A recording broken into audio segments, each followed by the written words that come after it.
Konnichiwa! Hey yo. Welcome to Afterschool Tea Time. Name pending, we don't know. Who knows? We'll see. Yeah, we're just two nerds shit talking on the internet, classic podcast format. I'm Walter. I'm Senpai. We really are breaking new ground. Just talking shit about This is a completely new show for for this YouTube channel of just guys talking shit on the internet. Who's done that before? I haven't. Yeah. I haven't. I've never seen it. It's completely new as far as I'm concerned. Yeah, just this isn't the it doesn't have the format of the Nerdington Post, which we will do when Will's in town, but we're not doing weekly news. More evergreen topics. But the only news topic we'll bring up now, because it just happened, is Yuji Naka, famed video game creator, developer, has been arrested for insider trading. His last game was Balan Wonderland, published by Square Enix, and he got the boot. Yeah, he was fired 6 months before the game came out. Apparently, he's like a notorious developer to work with. He has a bad reputation. So Square Enix, to tie in with the last game he developed, he had insider information that Square Enix would be handing this Dragon Quest spin-off to this developer, and he bought shares in that developer before the official announcement was made public. But I'm holding off on Yuji Naka. His most famous thing for this punchline. Yuji Naka may go to jail for insider trading, but his real crime is creating the most mid-franchise of all of gaming, Sonic the Hedgehog. Sonic the Hedgehog, I feel like overstayed its welcome. Yeah. When it came to being good, and now it's just a meme, and hopefully it's coming back around and becoming good again. Because it's for a Sonic game being okay. That means it's amazing. Yeah, it's crazy. It's all sevens pretty much on Metacritic and OpenCritic, what have you. But 7 is just universally praised of this is amazing. This is an amazing Sonic game. This is the best Sonic game in a long time. The open world is kind of stupidly, blandly designed. The combat's not all there, but this is an amazing Sonic game. Well, sometimes some 7s can be 10s and wherever That's they go. true. Yeah. True. Sonic is a Minnesota 7. No, it is a Chicago 7 and Minnesota 10. It's definitely on its own curve. Yeah. It's on its own curve. But yeah. It Did should you be play on its own Frontiers? curve because Sonic. Yeah, he goes on loops. Yeah, exactly. I haven't yet. But you're getting Frontiers. I am getting Frontiers because I like 3D. I like 3D platformers more so than 2D ones. And I like the idea of playing a brand new Sonic 3D game. Mm-hmm. Plus, my girlfriend's into Sonic, ironically, so might as well check it out. I am not gonna pick it up at $60-$70 though. Did you say ironically or unironically? They like it unironically. I like it ironically. Okay. Oof. Yeah. Oof. Oof. Yeah, I'm gonna look at them in a different light now. Whenever I find out somebody's a genuine Sonic fan,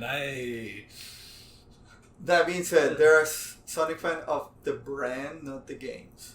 The only game they played is Sonic Adventure 2, and that's because of the Chao Garden and nothing else. That I understand. Yeah. I completely understand Chao Garden fans. Mm-hmm. And I grew up reading the Archie comics, Sonic comics. I love those stories.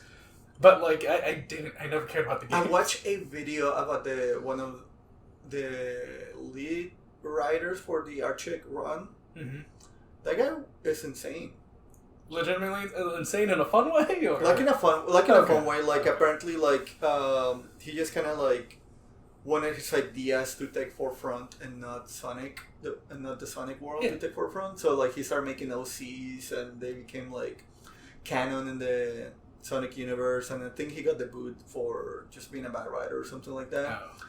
So he made his own series that's not Sonic, but is super Sonic adjacent, and a lot of the ideas that he put in the Archie comics put in his original comic. Hell yeah! And a lot of them. What's it called?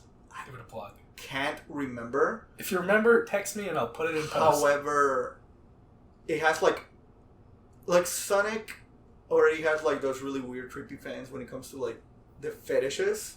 Yeah, Sonichu. His take on it is anthropomorphic hedgehogs, but in the style of Sonic. And it just looks weird because he tries really hard for us to want to fuck the main girl.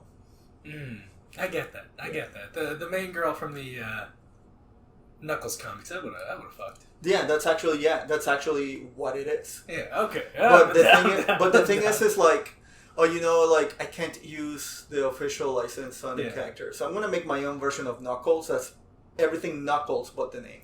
Yeah, the Knuckles comics were so good. If I recall correctly, this was 20 years ago.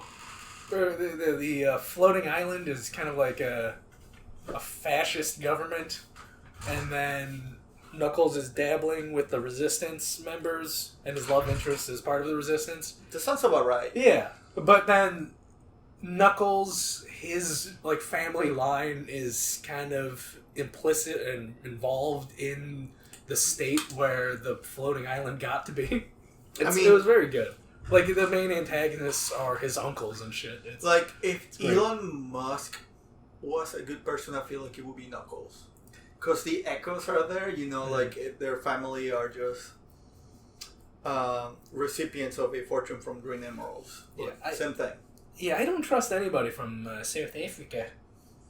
Especially if they're white. Yeah, if they're white, if there's white South Africans, I don't like them. I just instantly am just like, I don't trust you. Yeah, I remember in high school there was this South African kid, and it was pretty cool. He was a nice dude, but he was like, yeah, I'm from South Africa. My family's originally not from South Africa. My grandfather was a Nazi and moved there after the war. It's like, it's like, yeah, well, you know, at least you and your parents are cool. I was about to ask if they were white or regular. Oh, no. When you mentioned South African. Yeah. Oh. Sonic is just... I'll never understand that. It's mediocrity excelling. It's everything that's wrong with... It's... What it is that... It's the invisible hand of capitalism not working, of just like, here's this shit. We're just going to keep shoving you shit in. And you're like, nom, nom, nom, nom. We're going to keep consuming it, and we're going to keep the shit product afloat. I feel like that's actually like capitalism. It works like they just pushing really hard to sell you the product. And the thing sells, just not... No, the thing sells, it just doesn't review well. I feel like Sonic, very much like Star Wars, should have just ended in its prime. Hey, no. That is a hill where I don't know. I feel like Star Wars should have. First of all, you've never seen a Star Wars. I'm sick of get out. I'm sick of knowing about Star Wars. No, Star Wars is in its peak now. Star Wars should have been a 2-movie franchise. No, and that's it. It should be. If I could erase everything and just make it 3 things, it would be Solo, Rogue One. I like Andor, but I'm going to have to go Mandalorian. If I had my way, it only... Oh, no. Never mind. Fuck that. The mid-90s comics.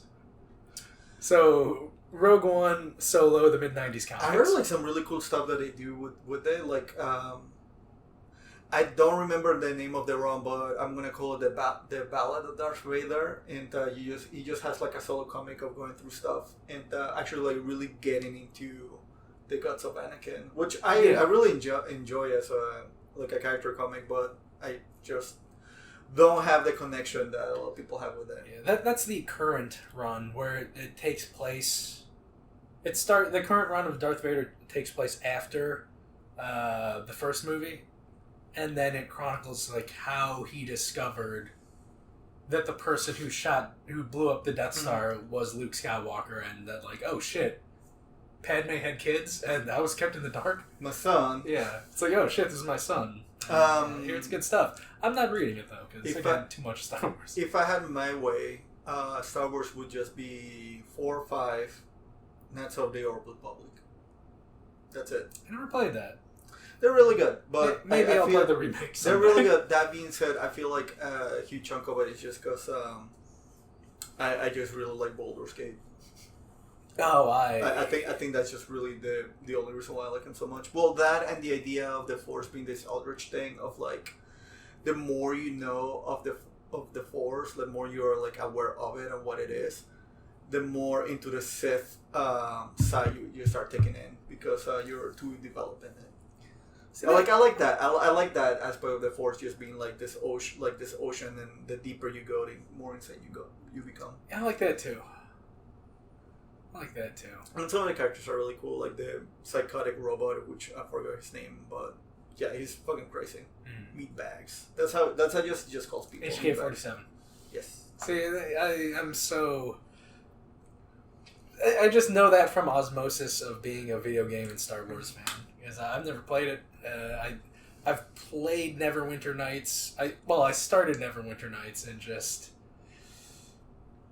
seeing the D&D systems roll out on like a screen just bored me. I like it. It was just too like. No, I get it. Watching these two characters just miss each other for like 5 minutes, man. It was annoying as shit. No, don't get me wrong. I get it. I for some reason it just makes my brain like, yeah. No, trust me. I totally get it. Are you gonna play Baldur's Gate 3? Yeah. I do hear a little bit from like the side because I'm trying to like not judge it. I'm trying to not judge it when it's still like in alpha. I think. Yeah. There's some like really weird shit that they're doing, especially with like items. Apparently, like items are just like a one-time use, no matter what. You can't stack up multiple things. There's a bunch of other things, but no, I'm excited for that. Yeah, Larian Studios, they do good work. I started playing Divinity Original Sin 2, and then, unfortunately, a game that I was more interested in came out, and I stopped it and never picked it back up, but it is such an engaging RPG of, like, all these systems. The bit I'm scared of getting... I have it on wishlist, and I'm going to pick it up whenever there's a good sale on it. But I'm scared that it might be too dense for me to get into it. There's a lot. I'm not too dense of like, oh, I don't understand this. It's like, to the point of like, oh, it's too dense to like, I'm going to do a playthrough, figure stuff out, erase everything, get in there. Yeah. And I'm just going to min-max it. Because that's kind of what I am doing with Final Fantasy. My partner and I picked up a SP. And yeah, we put a bunch of sticker on it. We put a com sticker on it. Yeah. Well, you could also... There may or may not also be real cum on there. It opens, so no. But I picked up Final Fantasy Tactics Advance, and it's like one of my favorite games. And this was before like I understood English as well as I do now. And I forgot this game was an Issekai. Yeah. Oh, yeah. Something I love about it is I'm just don't mind me, I'm putting in timestamps so I don't have to skim through later. I love the story of it. Like the battle, I don't like the battle system as much as original Tactics, and that's probably why I never picked up A2. It's more streamlined, isn't it? Yeah, you're not. It's not as flexible with the character creation because you have the different races, and the different races have have access to certain jobs. I actually really like that. It gives the races a little bit more personality. I feel like if I was just, I get to play with my Banga, but like I get to use them as a speedster. I wouldn't like it as much. I get it, but like part of the appeal of the original Tactics was mixing and matching and just absolutely breaking the game, being completely overpowered. You can do that in this one, but like it does lock you into like certain races. It's like most like game breaking teams are just like a team of like your main character and like 5 VRS because VRS have the broken class. Also, the law system was divisive. I enjoy it. I feel like is I feel that in A2 it's not punishing enough. I like it how it is on this one, where like at the very first level you have like one law that you have to worry about, and then you have to worry about 2 or 3 laws and make sure they don't overlap. I like this system. I feel like in A2 it doesn't do enough.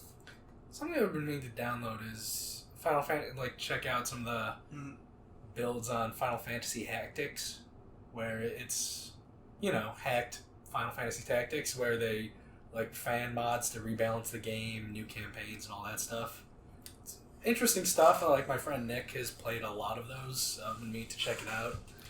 But the thing that I mainly love about Advance is the story is very good. It's you're the bad guy in it. It's an isekai. You're.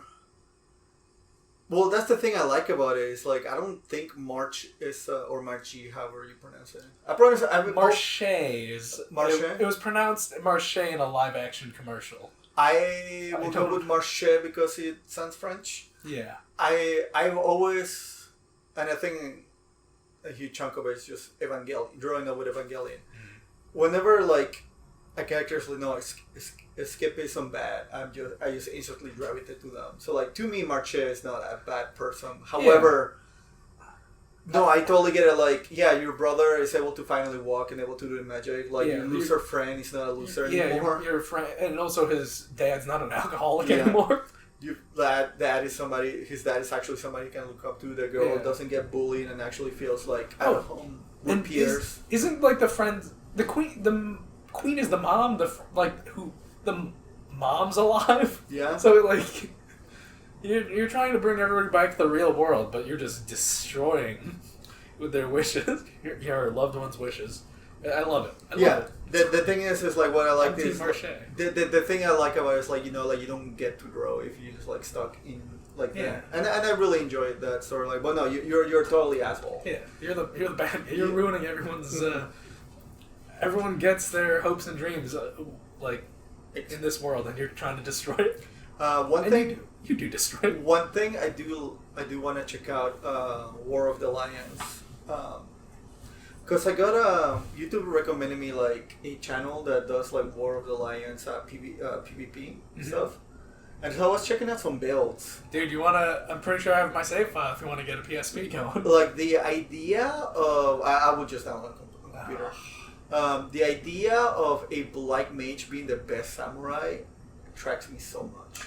Oh yeah, like Tactics. Let my dog out. Oh yeah. Go ahead.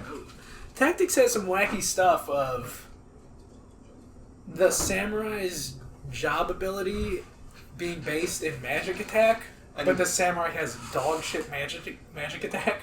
But then also like it has a chance to break your weapon, and like the best and like one of the better like abilities that he has is by you have a 30% chance of breaking the best katana in the game. Yes, but you can also break the game into a way where you get multiple of the katana. I will if whenever I decide to pick it up, I will for sure include a black mage samurai because one of my favorite classes in A2 is Parivir, and Parivir is basically a fast spell at last kind of spell blade.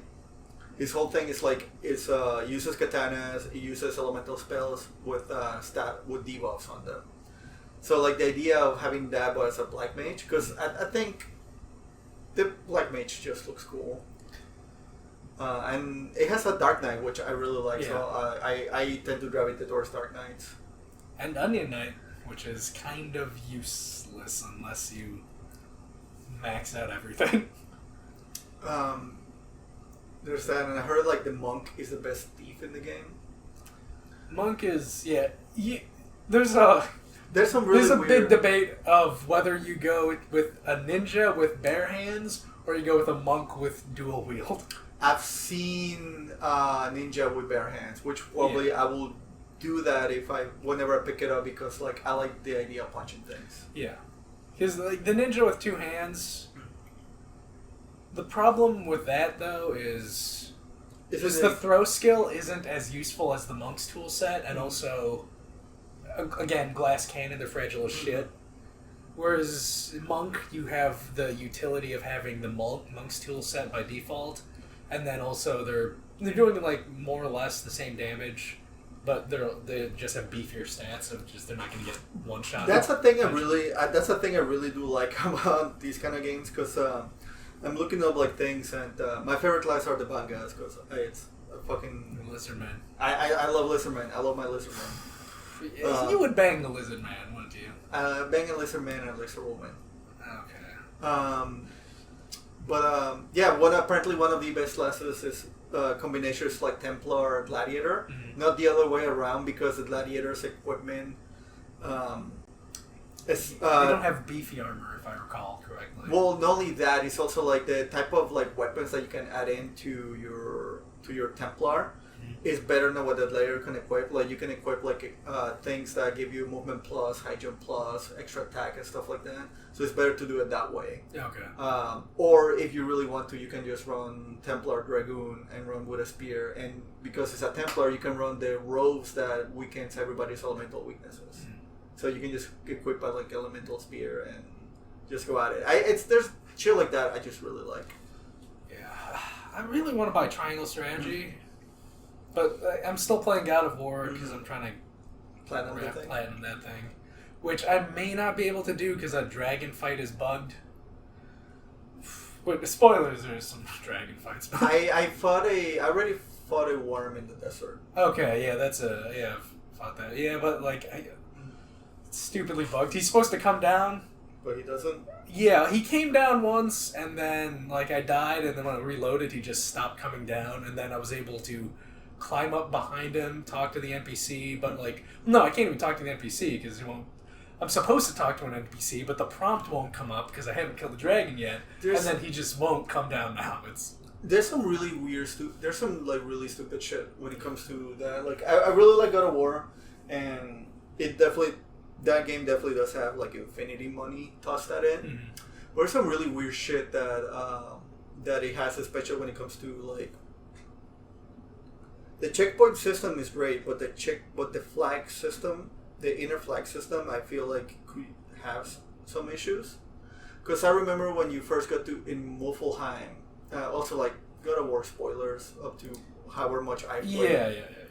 Yeah. First time you got to Muspelheim with Atreus and Thor, you know how you look into the closet and you're hanging out, seeing the story of the giants, and you come out, and then you have to kill a bunch of enemies in front of Thor to prove them that you're cool.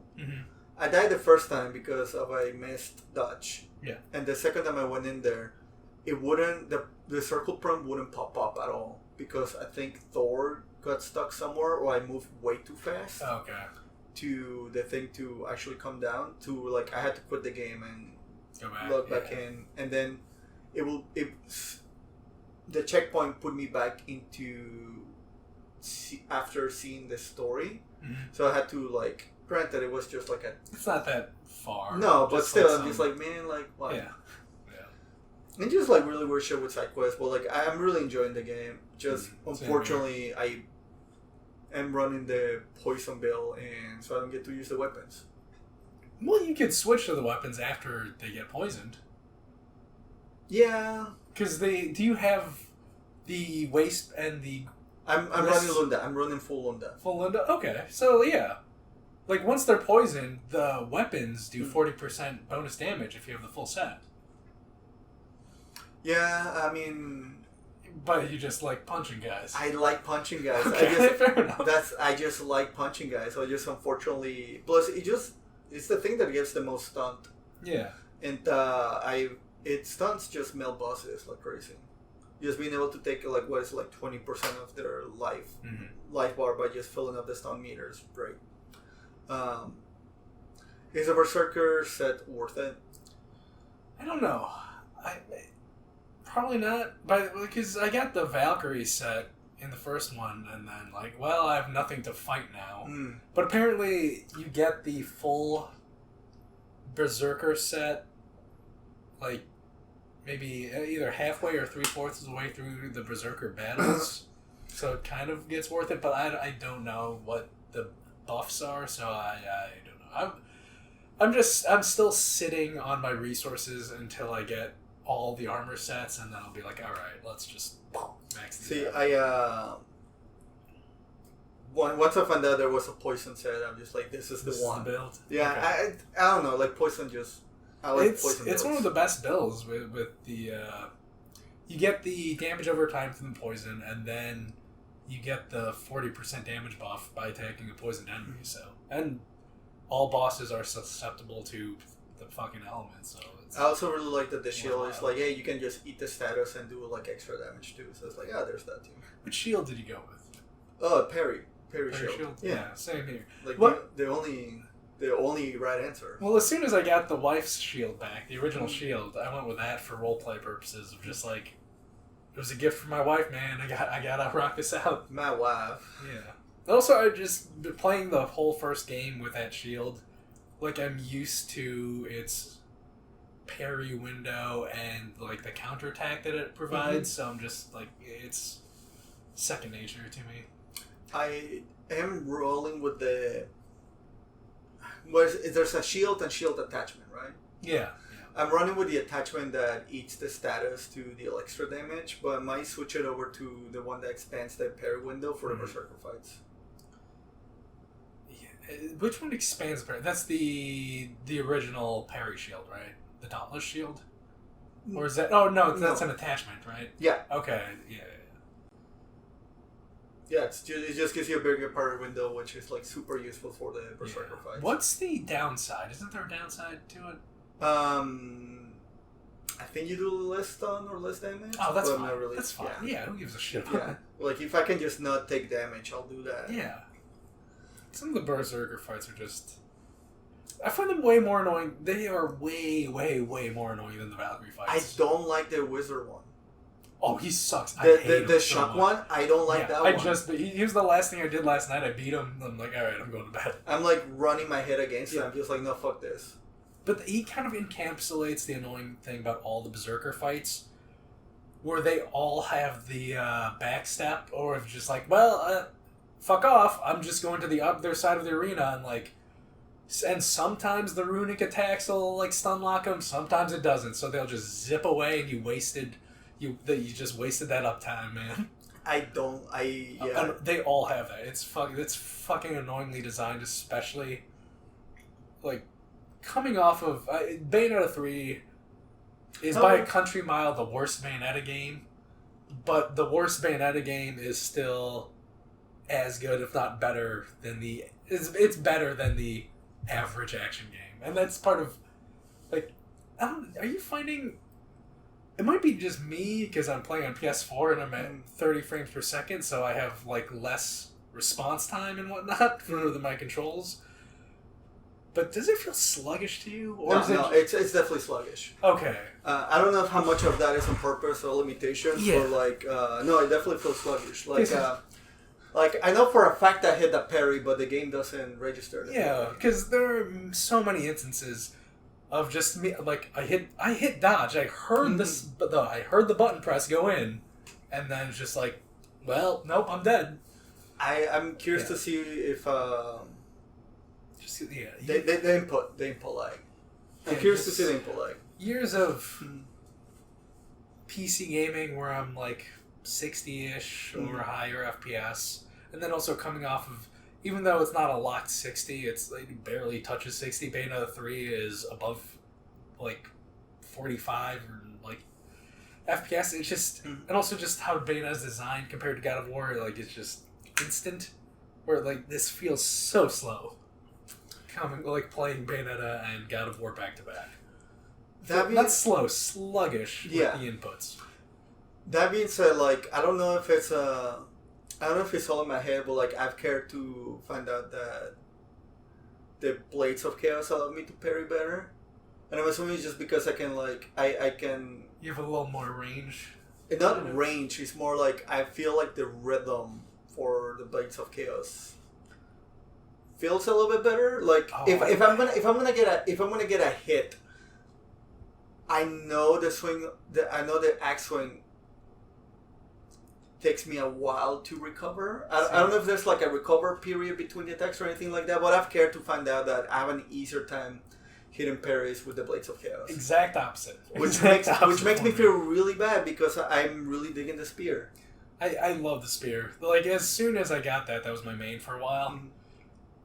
Mm-hmm. But I have no feel for the Blades of Chaos. Like, because I don't know, Western design loves their fucking canned animation. So there are some attacks where it's just like, I'm in the middle of this attack and I can't dodge or parry out of it, so I'm just gonna eat this hit and hopefully I survive. I don't have a feel for the animations or the attacks or the rhythm of the Blades of Chaos because, again, role-playing. Kratos has great shame in using them, and he only brought them out when necessary. And that's the same way I feel. Like, alright, I'm only using the Blades of Chaos when there's specifically an enemy that I need to take away their ice shield from. Oh, I'm very much the same way. I exclusively used Axe throughout the whole thing until the game told me, like, you have to use the Chaos Blades. Yeah. And then I got Lundas and I just been punching everything. Yeah. Which feels great. It's just like, I wish they had their own animation kill. Yeah, moveset or at least 3, because I think they took it out. Yeah. But, you know, the game is still, like, I'm enjoying it a lot, but, like, it definitely, like, speaks... This is a 2020 game. In the sense of, like, everything has to have a stat, there's a ton of collectibles. Yeah. The game does not want you to, like, miss a... The game doesn't want you... I feel... The game, I feel like, has a pacing issue, and the pacing issue is not because it overstays its welcome or it's... Yes, I know where you're going with that argument. The game is like, this is how we want you to enjoy the story and do the story. Mm-hmm. To, like, it just drags you along, whether you want to or not. Like, to the point where, like, hey, like, you took a little too long on this puzzle. Let me tell you the solution. That way you can move forward and we can keep going with the story. See, I don't have that problem because the first menu it shows you is the accessibility options, and I turned off puzzle hints immediately because I knew, like, I know what AAA games are like. Yeah. I'm turning off puzzle hints from the jump, and I've had no problem. There are some times where I was like, fuck it, I'm gonna sit on this for 3 minutes and, like, then I'd get it. Mm-hmm. But yeah, fuck those hints. Well, man. There's simple. There's that, like, so many, like, hallway squeezes. That way you can just keep the one-shot illusion going. It definitely is like, hey, this is the pace that the game is. Mm-hmm. This is how much we're gonna drag you.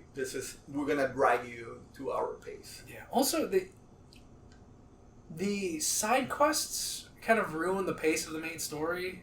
The thing is, the side quests, they're amazing. I'm enjoying the hell. They have great payoffs. They, like, really expand on the world and like, your core cast in really meaningful ways. But it does derail, like, the pacing of the main story of just...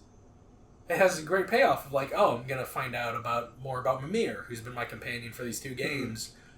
But then it's like, well, what was going on with the main thing? I wanna get to that. I want to punch some gods in the face already, but I don't know. That's more of, like, again, that's a personal thing. If you want to just beeline it through the main quest, you can. I didn't. I will recommend to not do the fights. Do the side quests whenever you unlock them, because the game is, like, paced well enough, at least from the difficulty curve, that you can just do the side quests and be fine and not be overpowered. Yeah. Because on God of War 2018, I didn't do any side quests. I did them afterwards, and then when I was, like, finding out more about everything, I was like, man, I wish I would have done these along with the game. Yeah. Because there's, like, so much, like, character payoff on all of these. Oh, and I'm doing them along with the storyline, and I'm enjoying the hell out of them. Like, definitely skip the random task, the labors. I fucking hate the labors. They're called, but, like, when a story character brings up a quest, definitely do that first. Just because, you get to know the cast more. It's just fantastic. I just got the spear. I feel like that whole sequence made Brock one of my favorite characters. Dude, Brock. That. Oh. I don't know. I thought he was good. Who's the fucking Joe Pesci in Bayonetta? Fucking. Joe Pesci? Yeah. You know the Joe Pesci. Enzo. Yeah, Enzo. I just saw it in the first game. I thought he was just an Enzo type, and that's kind of felt. I was like, oh, okay, like we're gonna have to fucking deal with Brock. That whole sequence just made me like him a lot. Yeah. Dude, it's such a... Brock's got his moments in this game, man. Because both Brock and Sindri. Because Sindri always had a little more personality in the first game. Yeah. Where Brock is just like, he's crude and he swears. But then this game... I loved the spear moment. Especially when, like... Fucking Kratos bowing is like, I need a blessing. Yeah. I'm just like, oh, okay. No. Like, that's how...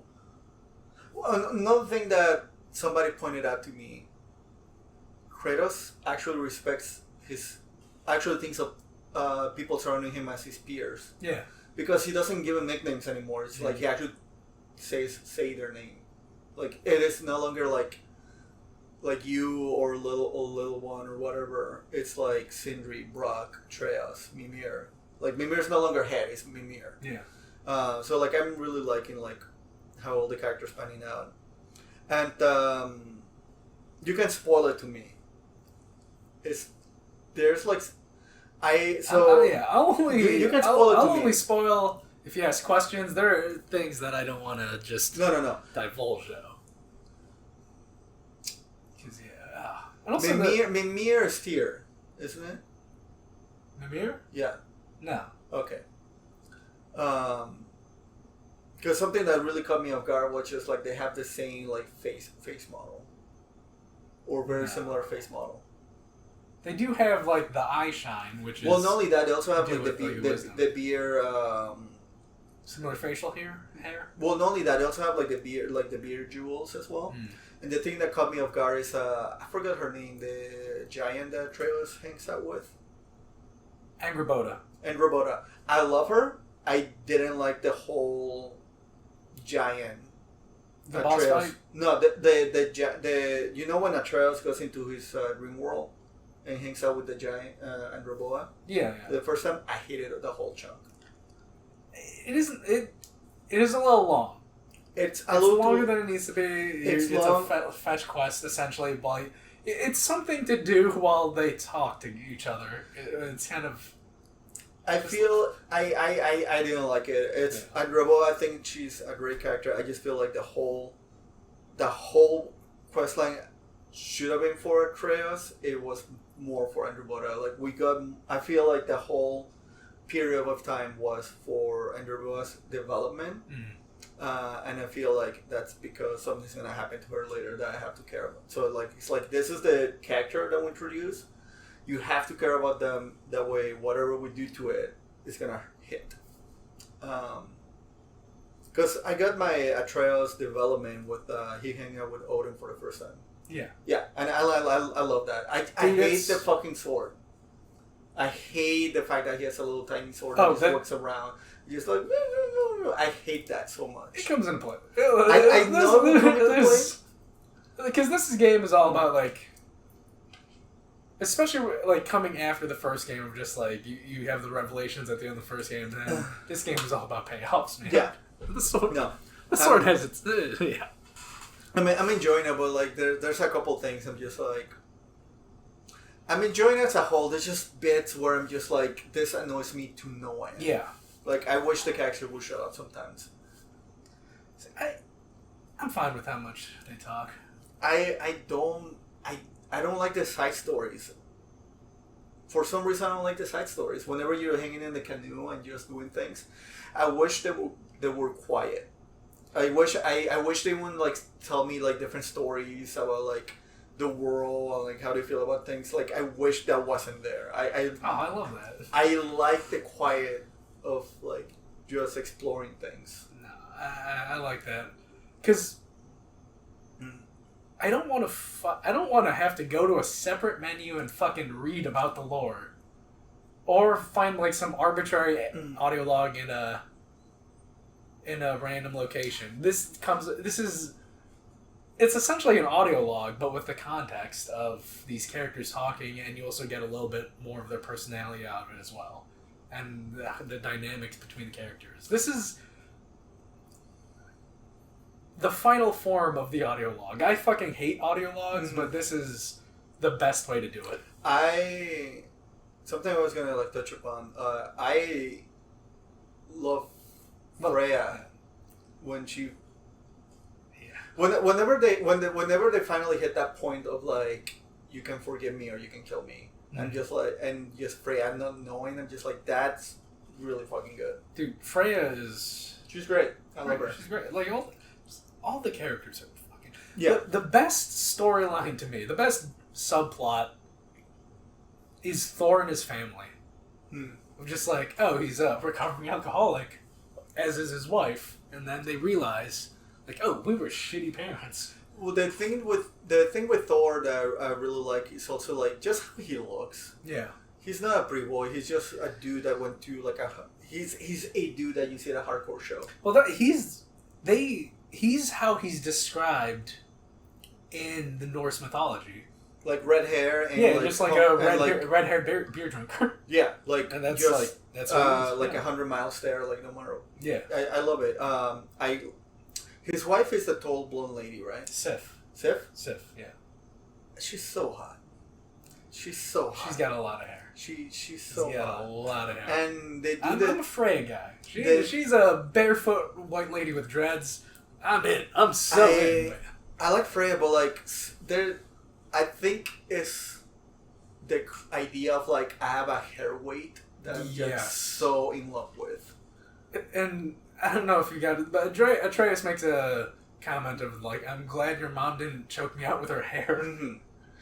Just ooh, she's so tall and so big, dude. Oh yeah. She's so hot. I love her. But no, I'm enjoying the hell out of the game so far. I think I'm gonna be doing some quests here and there, but I feel like I'm gonna hit the point where like I need to get this wrapped up. Because the game is bigger, and I feel like that's a little bit to its detriment. Yeah, that's part of why I'm not liking it as much. Because I would play through the first game, got the platinum. I was like champing at a bit to just like I want to see everything and do everything. Yeah. I did it, and this time it's like I gotta see everything and do everything. Fuck. Yeah. I know I could just let it go and I could start up Final Fantasy VII Remake again, but like. How are you liking that? Because you're finally playing it, right? Dude, I got an hour and a half in, and I'm also starting with the Yuffie DLC. Just because. But yeah, I was enjoying it, and then, fucking Bayonetta came out. No, that's fair. Ragnarok came out, and... I know, what is it? Freyr? That's Freya's brother? Freyr, yeah. Freyr. I know there's like a third of the map that you don't get to see at all until you get the spear. So I think I'm just gonna clean up a little bit of the lake and then just go and do Freyr stuff. Okay, yeah, because once you get the spear and then go back to Vanaheim, like a large open part, it's completely optional. Opens up, and that's where that fucking bugged dragon is, man. Ooh, okay. Just like, I'll check it out. Yeah.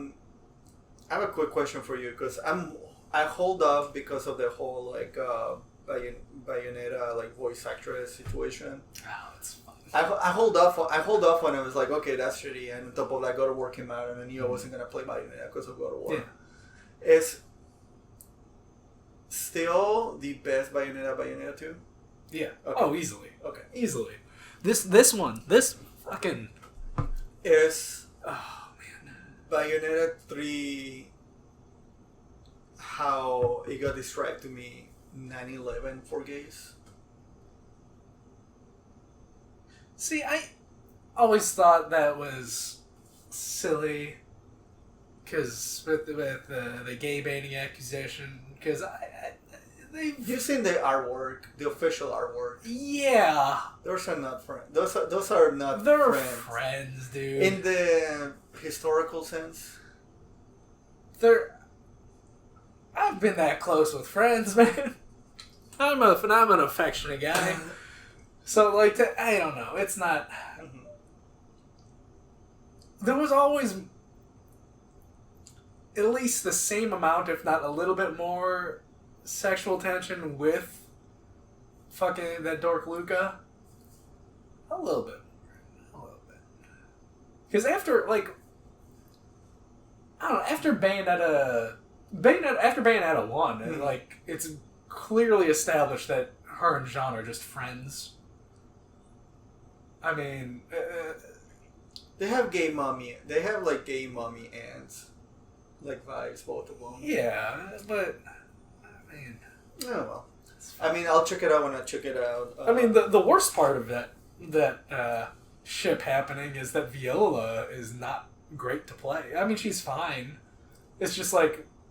You have arguably the best feeling character in any action game, and then you have a character that's not that. Like, why?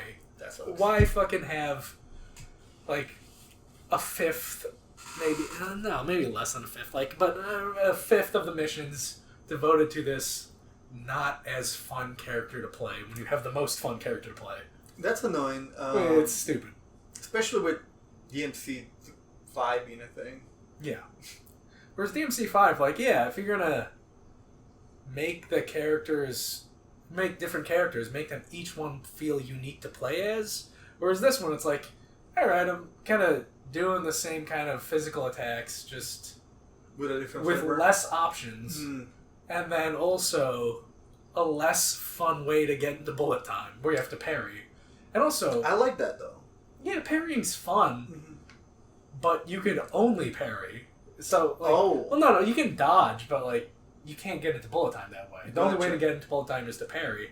But then the parry button is the same button as to dash towards an enemy, so if you, like, fucking accidentally double tap it, you're charging straight into an attack. Ooh, that's annoying. Yeah. Oh, yeah. It's...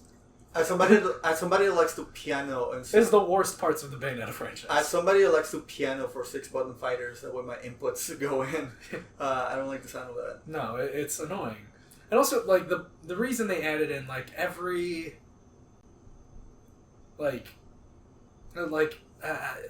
you have if you double tap R1, it's an immediate gap closer, which they added into this game, is because they fucking made everything based off the stupid gimmick of the Demon Slave ability, where you summon giant demons.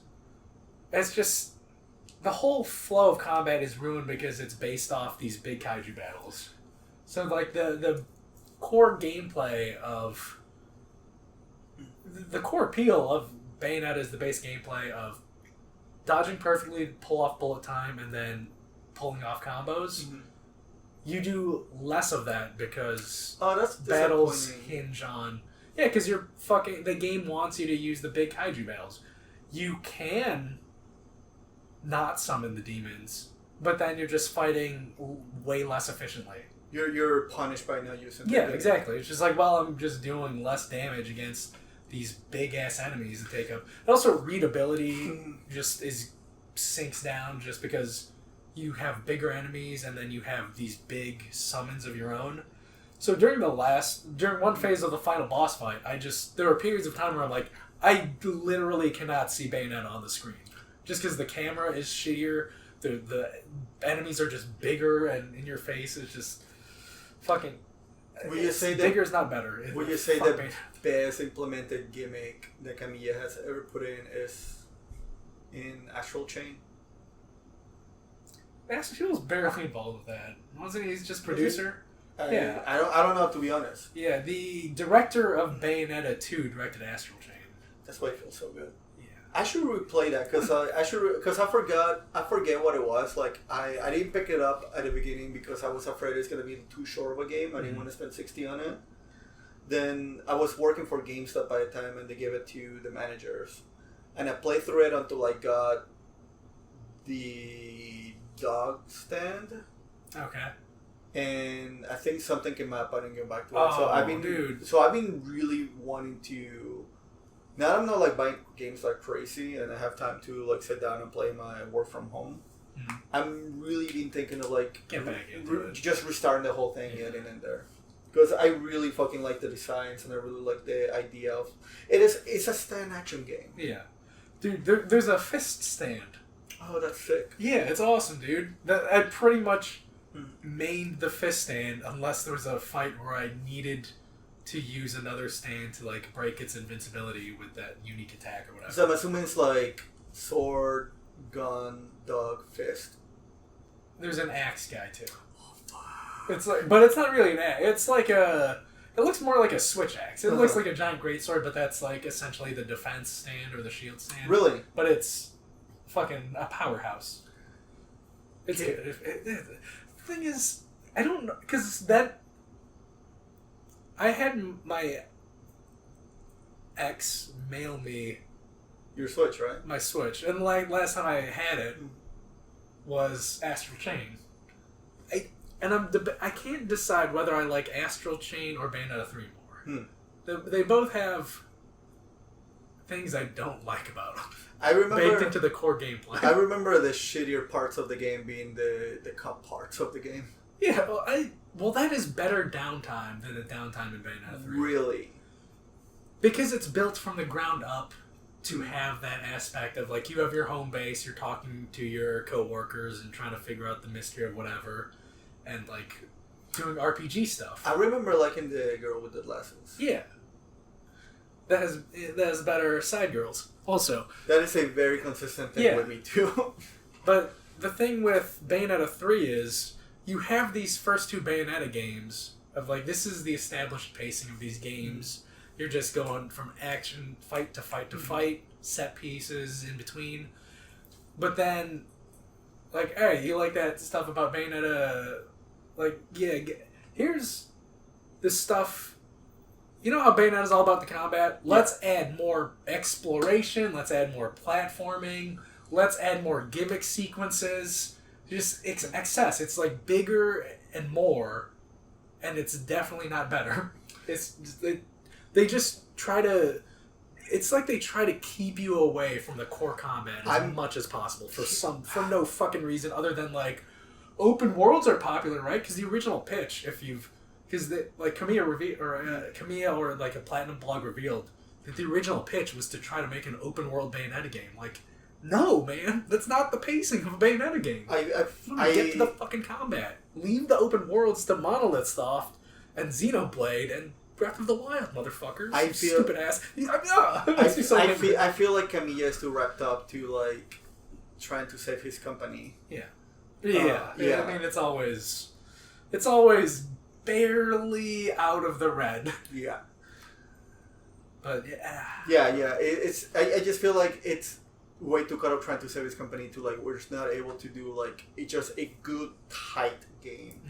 Whereas, like, I feel like they're just trying to shove too many things in order to appeal to a wider audience. Yeah. Whereas, like, it's fine to have a niche game as long as, like, so good it bleeds into other things. Because, like, Devil May Cry did it. And, like, Devil May Cry did it. I feel like the Resi games have been doing that with horror games. But just have good, tight gameplay. Kamiya's always been up his own ass. Yeah.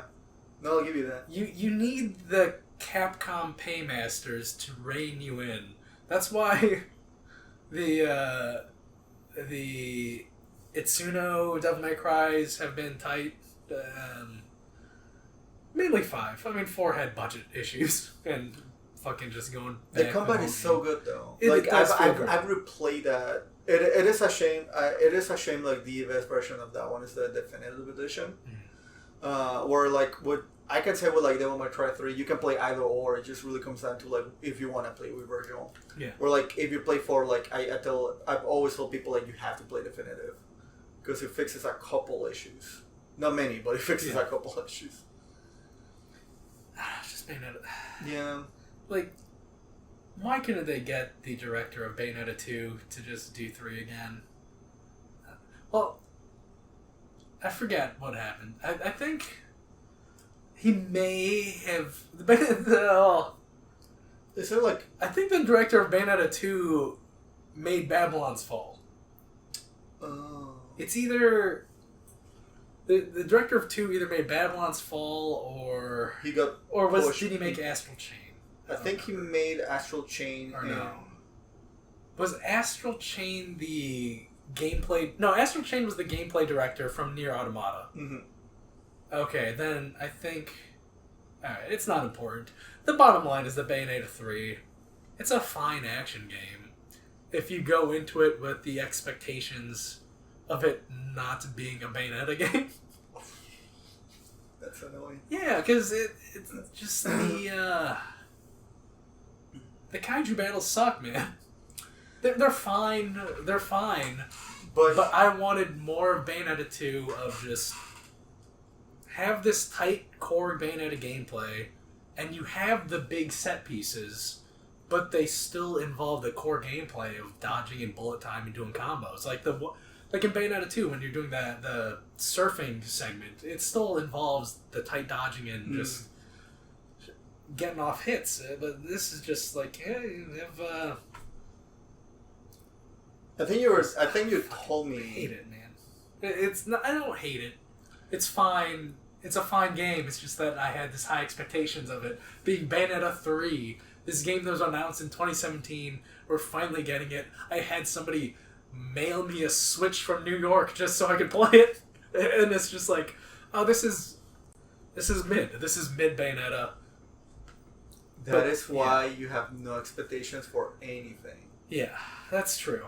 But the thing is, like, as soon as they introduced the concept of the demon slave mechanic, I'm like, is this going to take away from the core Bayonetta gameplay? I hope it doesn't. And then I'm like, oh, shit, it does. It does. I was right. How much of it feels proof of concept for a kaiju action game? I mean, that's where they're going with it, with Project GG. It's a tokusatsu game. I forgot that you showed me that. Yeah. It's what Kamiya is directing, so... Also, what this feels like is the full implementation of what Scalebound was going to be. Oof. I missed that game. Yeah. I missed the idea of the game. If you want to play Scalebound, play Bayonetta 3. Just think of it like you're playing Scalebound and not playing Bayonetta. But I like that Scalebound had all that money. Yeah. Yeah. And I like the idea of the dragon. I don't know. It's... Literally, the only reason why I found out about Scalebound is because it's like, oh shit, that looks like Drakengard. Yeah. Yeah. But, yeah, if you want to play Scalebound, play Bayonetta 3. If you want to play Bayonetta, just go download Bayonetta 2. And if you're one of those really weird freaks that remembers Chaos Legion, play Astral Chain. Chaos Legion walked so Astral Chain could run. That was the last PS2 game I bought. It was Chaos Legion. And by the last PS2 game I bought it like, I don't know, 8 years ago, or whenever I last plugged in my PS3. I don't think I got past the first 2 missions, though. Just because, like, I don't know. Playing a PS2 game in, like, 2013, like, there's more attractive things I could be playing. There's a couple... I did want to play it. Yeah, it's... I did some Googling about the game because it just came out of... I don't know how it just, like, it appeared in my mind. Yeah. So I started, like, doing some Google. It's like, is this as bad as I thought? It's like, yeah. Because it's based off a novella. Yeah, dude, but... If I played Chaos Legion when it originally came out in the PS2 days, I'm sure I would have loved it and, like, replayed the shit out of it. My brother and I played a lot of it, but we didn't know what was going on half the time, but we played a lot of it, and we were like, oh, wait, you have to repeat the things, and, like, there's so much grinding in that game. Yeah, like, because that was a game, like, reading the, like, PlayStation magazine, like, oh, I want this game. Yeah. But again, I'm a fucking kid, so I'm like, well... I only could buy a handful of games a year, and also this is kind of a niche title, so I'm just disappearing to the wayside until I found it in my mid-20s, and just like, yeah. Shout out to my mom for jailbreaking my PlayStation 2, allowing me to buy pirated games. Hell yeah, man. That shit was the best. That's dope as shit. Like, whenever my brother and I would get annoyed, she would like, here's a stack of games. Yeah, I have to thank my buddy for... Some of them are in Chinese. That's gonna happen. That's gonna happen. You just, like, getting all these burned discs. Mm-hmm. But yeah, God bless jailbroken PS2s, because that's how I played Front Mission 5, man. With the fan patch. That's how I got into Guilty Gear. Yeah. And then now I can play Front Mission 5 with the fan patch with emulators. Hell yeah. Have you been watching anything? Aside from your Star Wars? Hey. I don't like the attitude you're saying that. Andor's a good show. It's a good sci-fi series about like a dystopian government and whatnot. Do you have Witch for that? What? Witch of Mercury? Yeah. No, Andor's kind of doing it better right now. Do you watch last Sunday's episode? Yeah. Dude, a lot of stupidity is just very frustrating. But you have to start with the character being stupid, and they can't all be Mikazuki and Orga. I rather take Suleta over a character like Suleta over a character like Mikazuchi any day. I just rather have that. I just rather have that. I like this might be my favorite episode. Just because, like, there's no fighting, there's nothing. It's just, like, politics. No, it's just politics. I'm just, like, I'm just so in love with this. Yeah. That being said, the ending for the episode before this one, it's devastating. If I wasn't working, I might have, like, shed a tear. It's classic devastating Gundam of just, like, I wish Ram Harald didn't die. It doesn't, and the thing is, like, it doesn't hit us hard if you didn't watch the prologue. Yeah, oh, yeah. Yeah. That being said, like, if you didn't watch the prologue, like, what the fuck are you doing? Yeah. One thing that really annoys the show, I mean, and I think that's more on their part for, it's not outwardly stated. I decided to be like, after I watched episodes, were 7? Yeah, 7 was the last after I watched episode 6, I noticed the gap in time. I'm just like, oh yeah, and then notice the gap in time where like the prologue happens 21 years before Suleta 17. Yeah. I'm just like, so I was like, oh, like that's pretty cool. Yeah. The fandom Wikipedia for it was like, yeah, they did a mistake on this one. Like the times don't match up. Yeah. And I knew right away it's like 21, she's 17. It's like that's her fucking sister. That's inside of Ariel. Well, okay. So early theory, it finally got confirmed that it is a Gundam, but it doesn't use the same kind of Gundam frame that the other Gundams have used. Mm-hmm. So I'm assuming that sister, I feel like the sister got put in there, and she's not a baby. She is growing inside of Ariel. Oh, that's a grosser theory. Yeah. Because I like that. Because when I was texting you about, like, I think it's a Type E situation with Ein's brain, that's what I'm thinking. I'm thinking Suleta might be a clone. I feel that's better than I thought. Yeah, because the dad's dead and she has the dad's hair and eyebrows. I always thought it's got to be a clone. Man. I thought that in my head I thought like, oh, she just froze some sperm, or she banged a dad clone. In my head it's like, oh yeah, it makes more sense that Suleta will be a clone. Yeah. No, I feel like if that's the case, I still maintain that when she was a baby, she was sacrificed for Ariel. See, and she's still like sacrificed, not like she's dead. It's more like, no, she is inside of Ariel, like in some kind of like weird like energy like cell situation. But because the kind of Gundam in that universe need to have like a life or like some kind of like nutrient for it, has to hook up to the nervous system and burns it out. That child's still inside, growing. So like, there's a 21-year-old Suleta, Type A, inside of Ariel, being with a 21-year-old body, but that 21-year-old body is like super fucked up. That's gross. I hope it happens. I think it's just because classic Gundam. I think it's just a consciousness machine. But yeah, oh man. Because what I think is, they thought their Gundam was better. Yeah.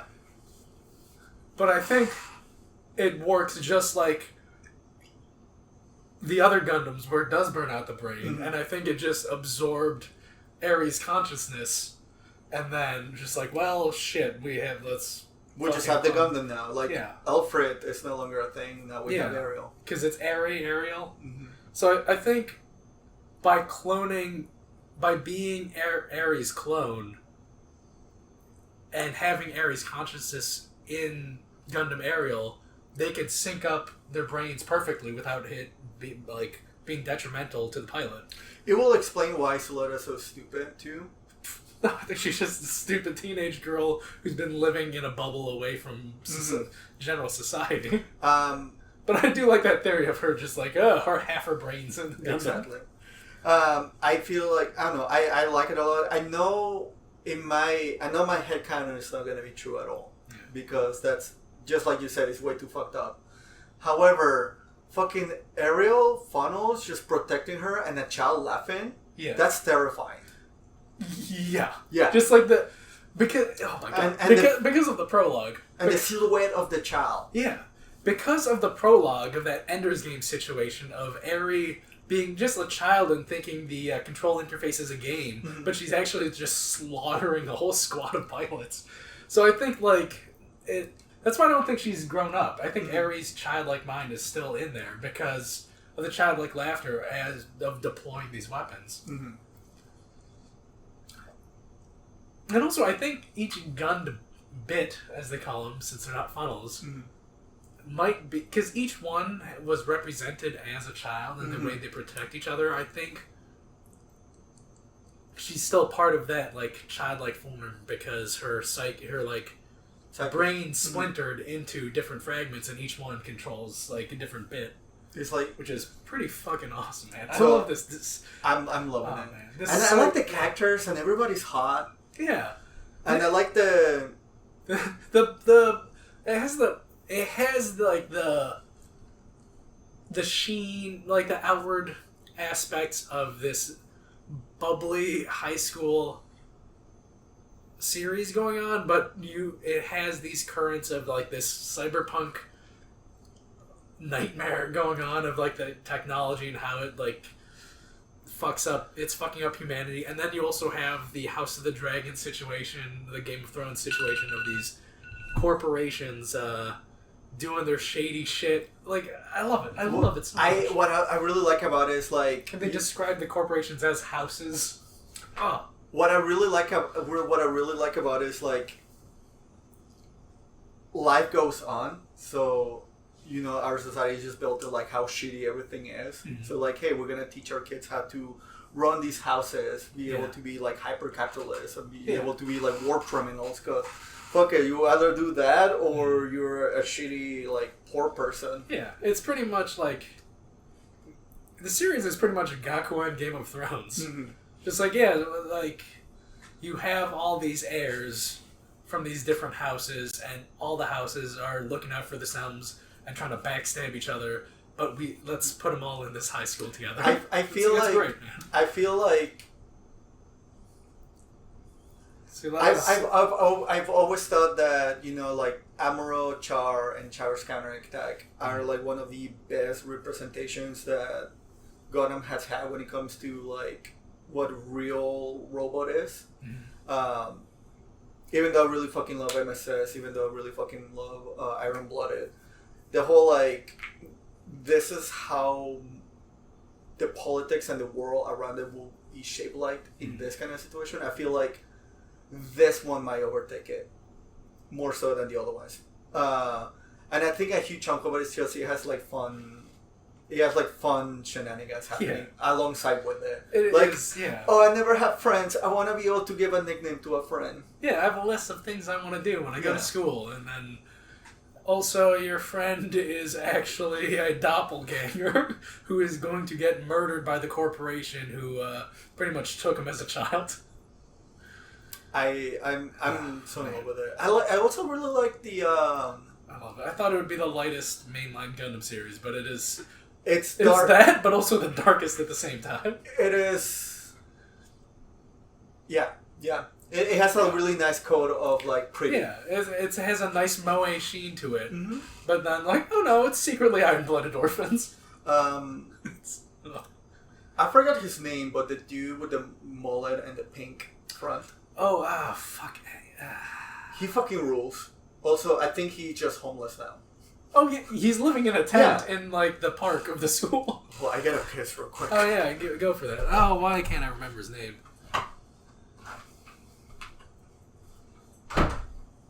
Ghoul. I remember his name. Ghoul. It's Ghoul.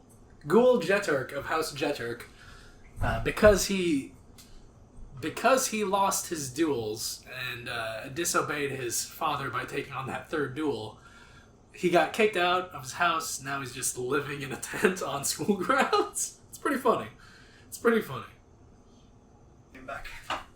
Don't piss it. Okay. Do you find out his name? Ghoul Jeturk. I fucking love him. I like him a lot. Yeah. I usually I don't like who's the bully from Spider-Man? Flash Thompson. I don't like the Flash Thompson types, and that's what he is. He drew on me just because of that little tinge of like, oh, you think I'm shit? Like my decisions are bad. I'm gonna prove you wrong. Just because of he has that little bit inside of him, I'm gonna be rooting for him. Also, I like how easily humbled he was. I'm just like, oh, I thought I was the hottest shit, and I was the hottest shit pilot. And then like, oh, I'm fallible. Okay. Because, like, him being a rich kid, like, he grew up in this bubble, but then, like, when his bubble popped, he understood pretty quickly of just, like, oh, no, yeah, okay, this is how fragile this bubble was. Yeah.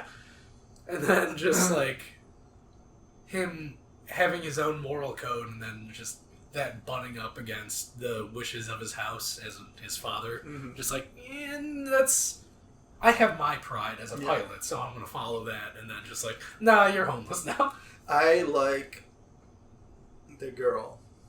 Yorina? No, that's who let us... Right, yeah. No. I like the girl from the committee. Oh, yeah, I love her. I can't remember her name. Design. White hair, brown skin. But the way she just... The short shorts with the thigh highs. Her character design is fantastic. Also, I love that personality of just like, I'm just gonna needle everybody just because I can. Yeah. Like, oh, what are you... you're gonna duel for this? Okay. I feel like she might be the sadistic one of the group. Oh, yeah. Oh, for sure. I can't wait for her to get into battle and then she's like... Oh, I hope she's... a monster. No, I hope she doesn't get into battle. I hope she is like... I hope she's all politics, money, do this scummy thing. I hope she is dirty work. I hope she never gets into a mobile suit. I hope she's everything dirty work. So you think she's like, she'll be the one hiring the assassins to kill people outside of their mobile suit? I hope she's all of that. I hope she also like hacks something. I also hope that she teams up to Suleta, that way she gets her way to get something. Okay. See, the way, like, my whole grand prediction for the series is, after the first season, we're going to get a time skip and it's going to be full-blown war between the houses. I'm hoping we see her later on and she's just like, oh, you want to fight me, Suleta? Yeah. Well, I'm going to tell my squad to... start attacking civilians, and then you're going to deploy your bits to protect the civilians, and I'll have an advantage over you. And that kind of person, just like... That's what I hope they have. I think... Because it's going to be a two-parter because it's Gundam. Yeah, it's going to be 50 episodes. I hope her bride gets taken... I hope it ends with her bride being taken away. But she didn't lose, so she still has to marry her. Yeah. And I hope she has to fight her mom or kill her mom. Yeah, her mom is up to something. Yeah, I liked her. You can never trust a masked character. I liked her. They always have their own agenda. I liked her until this last episode. Oh yeah. It's like no, you're wrong. Ariel is a Gundam. Yeah. And the way she's just kind of, the way she was needling Miorine, just like I'm just trying to. You're marrying my daughter. I'm just trying to get a feel for the person marrying my daughter, and also. I'm not saying. I'm just saying. Yeah. Like. I also I like her little like loser squad that she has going on. Again, the classic high school dynamic of Yeah. it's like, yeah, me and the losers gonna band up and we're gonna beat the jocks. We're gonna beat the it is theater. What is theater kids and the one kid that sells cigarettes underneath the bleachers, Yeah. teaming up with the rich kids. Yeah. The thing is, like, if all that war happens, those theater geeks are getting wrecked, man. One of them is getting wrecked. I think I forget her name, but like the mechanic girl. Yeah, I forget her name also. I think she's gonna get it hard. Oh. I think she's gonna sacrifice. I think she's gonna get it hard from long-haired Blondie, who's head of the committee. Oof. I like that guy. Me too. He seems like the genuinely nicest of the dueling committee. He's like, you know, I was born in this position and being put into this position. I'm just gonna ride it out. I'm gonna hang out and have fun. I'm just doing my part, you know. Like, it's easier if I do the things. My life is easier if I just do the things. Not because like I get more money, but because people don't bother me. And also, like, his dad seems like less than a dick of the Jeturk dad. Whereas, like, Blondie's dad is just like, hey, get some information and plant some seeds. It's like, yeah, okay. I'll just, like, hang out with some people. And Mullet Daddy, so, like, our house has to be the best. Yeah. He's definitely, like, he's definitely, like, the cunning type. Mm. I'm enjoying it a lot. And Pale Industries is just evil. They're gross. They're just evil. Whereas, like, again, because the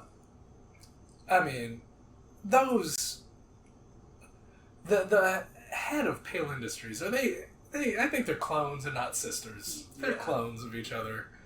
Or divergent clones of, like, the original founder of that company. I love the gross cyberpunkiness of this series, man. I love that the mom faked that she got in an accident, and that's why her face is so fucked up. Yeah. Well, her arm is. Yeah. Legit fucked up, but... Yeah. Well, it's not fucked up, it's... God, what's the thing that you and your friend were talking about? How human bodies have to adapt to, like, space travel? Oh, yeah, shit. Because that's what the mom is. Yeah, because that's essentially what... Yeah, because humanity just can't survive living outside of Earth's ecosystem because our bone density is based, like, develops based off gravity. So if you exist in space for a long time, your bone density decreases. Since there's no resistance, your muscle mass decreases. Your heart rate starts to get fucked up because, like, again, your heart is based off of pumping against gravity. So it's just, if you exist in even lower gravity environments, your body gets fucked up. And something that I love, that I absolutely fucking love from the Zone of the Enders expanded universe that plays into the OVA in the series, is that Martians, like, politically, economically, Martians are treated as second-class citizens, but also as they're treated as inferior human beings because most of them are born and raised on Mars. They are physically weaker than humans because they have less bone density, less muscle mass. And there is, like, a point in the OVA where, like, these military dudes from Earth are visiting a base and, like, they're being dicks, and then one of the Martians stands up to him, and then he is hospitalized from just one punch from an Earther.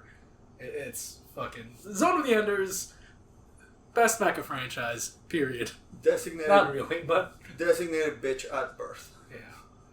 Exactly. Man, I'm excited for the next episode, and I'm also excited to buy Gun Platform, but I'm really just... I'm holding off on Aerial 1-100. Yeah. I'm holding off on Aerial 100. That being said, Gales or Mullet guys... Ghouls mobile suit, the Ghouls red one. Farract, the mobile suit with the shoulder pads. I don't care what... No, the Farract is Elan's, the Gundam Farract. My bad. I don't remember what it's called. I don't Doesn't know. matter. I'm gonna be honest. I barely keep up with most of the names. It takes me like a little. It takes me until like I buy them to actually start remembering the names. I don't care if it only comes as a 144. Like, I'm buying that. Like, that design is so sick. It's very... The head alone is very Beetle-like, which I like. Oh, don't like the bulkiness of it. I love the bulkiness. Yeah, I like the Gundam Ferract, which Elon uses, because that Twinkie Gundam, that skinny Gundam, but it has all these thrusters on it. It's just based on, let me get away so I can snipe your ass. Because his bits are all about, like, disabling the parts of a Gundam, or not, disabling a mobile suit, so just, it's a sitting target for a sniper rifle. I love that. I love that build for it. It's just like, oh, I'm gonna go all in on these stats. I like my chunky guys. I like my melee mobile suits. Like one of my favorite mobile suits, even though it's barely any different. It's the Goof. The Goof. Goof is cool. Goof just came rolling in with a sword and shield. Yeah. How do you feel about the Dom? The Rick Dom. I enjoy it. I like it just based on Goof. Yeah. Just based on principle. It's like, I like this one, I have to like this one too. But I don't like it as much though. I like the ideas and the designs of the original Xeon mobile suits, but I just think they're so ugly. Well, that's because... But like, they're ugly in a way that works and in a charming ugly way. Well, the main reason because of that is like... Well, there was an error in coding the video, so that's the end of this. If it's all fucked up and whatnot, who knows if it even saved properly, but... We'll find out. I guess this is just like when your parents pick you after school. Yeah. See ya. Next time. That's after school tea time. Our parents picked us up early. I love you, Sheriff Truman. I love you, I love you, I love you.